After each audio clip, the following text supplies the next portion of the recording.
My name's Gwynn. I'm the author of Aberystwyth Boy, and I've been told that if I read a clip from my book on YouTube, this will attract a massive viewing audience, which I don't believe, but I'm going to do it anyway. So I'm going to read a couple of pages, and I'm going to choose to read a couple of pages from the title story and see how we get on, and hope that somebody likes it.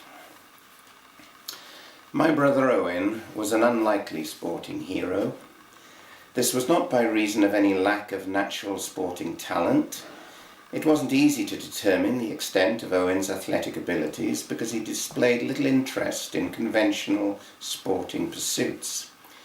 He made no effort to exert himself in weekly games lessons, and whilst I was desperate to earn a place in school rugby teams for my age group, Owen appeared indifferent. The one thing you could say for Owen was that he seemed impervious to pain. If there was a tackle to be attempted, Owen would fling himself at the opposing player, head first. He never mastered the technique of aiming slightly to one side of an onrushing opponent, so that his shoulder took the force of the blow. Owen favoured the full frontal assault, with consequences that were predictable and, you'd have thought, extremely painful. It was a style of tackling that is familiar to devotees of American football, where the players wear helmets. Owen had no such protection, and in consequence he was both admired and feared by his classmates, most of whom had fallen victim at one time or another to his kamikaze assaults. This did not threaten Owen's popularity with his peers. He was in all other respects the most peaceable of boys, and his ferocious tackling was a reflection of his idiosyncratic nature rather than a strongly competitive spirit. Whatever sporting success Owen achieved was accidental, and all the more notable for its appearing so unlikely. More typically, Owen's sporting endeavours ended in failure, but even his failures tended to be distinctive and therefore memorable.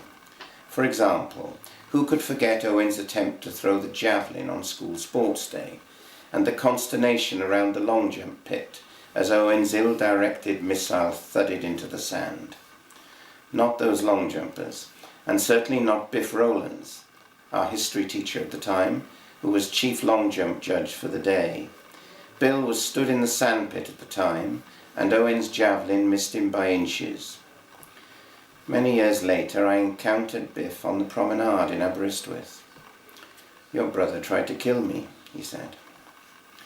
An equally strong impression was created by Owen's participation in the annual school boxing tournament. Old Llew, Mr. Llewellyn, our headmaster, believed that boxing helped develop moral fibre. Accordingly, once a year, he took it upon himself to organise an inter-house boxing competition. It so happened that Owen's first year in Ardwyn was the last year in which the boxing tournament was held. It was becoming increasingly difficult to find boys who were willing to participate. Most of us had a shrewd idea of our pugilistic limitations. I know I did. We were also well aware that some boys in the school were natural hard cases who relished an opportunity to use their fists. The three Morris brothers, for example, were enthusiastic fighters, in or out of the ring. They signed up for boxing as a matter of course.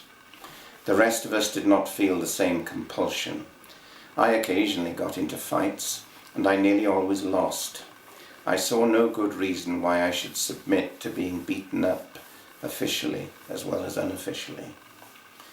The schoolhouse to which Owen and I belonged was Gwynn, and Gwynn did not contain many hard cases. Accordingly, it was not easy for the games teachers to recruit representatives for the boxing tournament. They had to find boxers in 6 weight categories, the lightest being for boys weighing under 6 stone, this being Owen's weight at the time. Owen had no interest in boxing, and nor did most of the other boys in his class, but Llew insisted that all the weight categories be filled. So it transpired that Owen, with his characteristic mix of innocence and foolhardiness, volunteered to represent Gwynn in the under 6 stone category in that year's school boxing tournament. I'm fairly certain that Owen had never hit anyone in his life. He'd certainly never strapped on boxing gloves or entered a boxing ring. Whilst Llew thought it was character building for the boys in his charge to be dragooned into entering a boxing tournament, he didn't consider it his responsibility to avoid gross mismatches or to counter these by way of prior instruction. So Owen's first experience of boxing came in the tournament itself. His scheduled opponent was Freddie Morris. Freddie was in Owen's class, but there any similarity ended. Anyone who looked for a moment into young Freddie's pale blue eyes would have been left in no doubt that he was the hardest of hard nuts. He did not go out of his way to advertise this. None of the Morris boys did. Freddie's cool, unflinching gaze was more than sufficient. And yet, Freddie was a friend of Owen's. Some of us took comfort from this. Surely Freddie would not want to hurt Owen. And to his considerable credit, that was indeed Freddie's view of the matter. He'd been looking forward to the tournament and to bashing someone's brains in, but Freddie was dismayed to discover that it was Owen's brains he was meant to bash. On the morning of the boxing tournament, I helped Owen lace up his boxing gloves, which he'd never seen before. They were enormous things, extending right up Owen's arms to the elbow.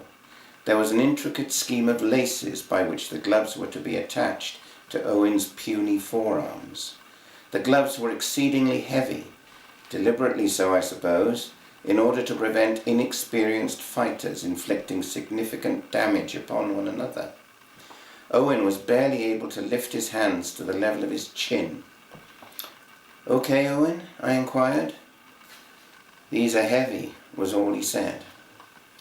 The fight did not last long. Owen and Freddie advanced to the centre of the ring. There was a pause, with Freddie plainly uncertain what to do. Then Owen pulled back his right arm, half hidden within its enormous boxing glove, in anticipation of delivering a telling blow. As he wound himself up to deliver his punch, Freddie tapped Owen lightly on the nose. Owen staggered backwards. Undaunted, he advanced once more and prepared to deliver a second haymaker. As before, Freddie tapped Owen on the nose, and Owen's haymaker never arrived. And so the fight continued. Freddie was determined not to hurt Owen, and so restricted himself to delivering light taps to the end of Owen's nose. Owen, meanwhile, was doing his level best, if not to hurt, then at least to hit Freddie, but his punches kept being interrupted by Freddie's practiced jab, which, whenever Owen approached within a few feet, snaked out and tapped Owen on the nose. Owen's haymaker was forever on the verge of being delivered, but it never arrived. Even when Owen managed to complete the roundhouse swing that was his favoured method, his boxing glove made such weary progress towards its intended target that by the time it arrived, Freddie had long since departed the spot at which Owen had been aiming.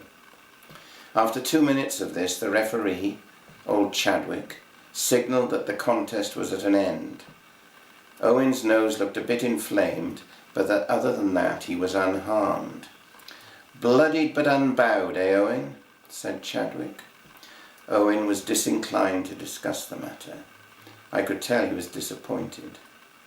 "Gloves too heavy," was all he said. I understand that in later years Freddie Morris became an accomplished amateur boxer.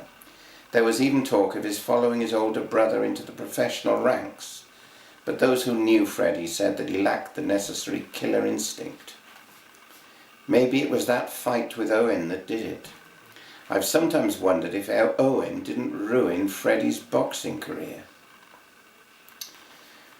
Right, that's enough, I think. I'll stop there. The story continues with an account of Owen's participation in the annual school cycle race, an event for which he was sadly ill-equipped and poorly prepared. But that is the continuation of the story, and that's enough from me for now.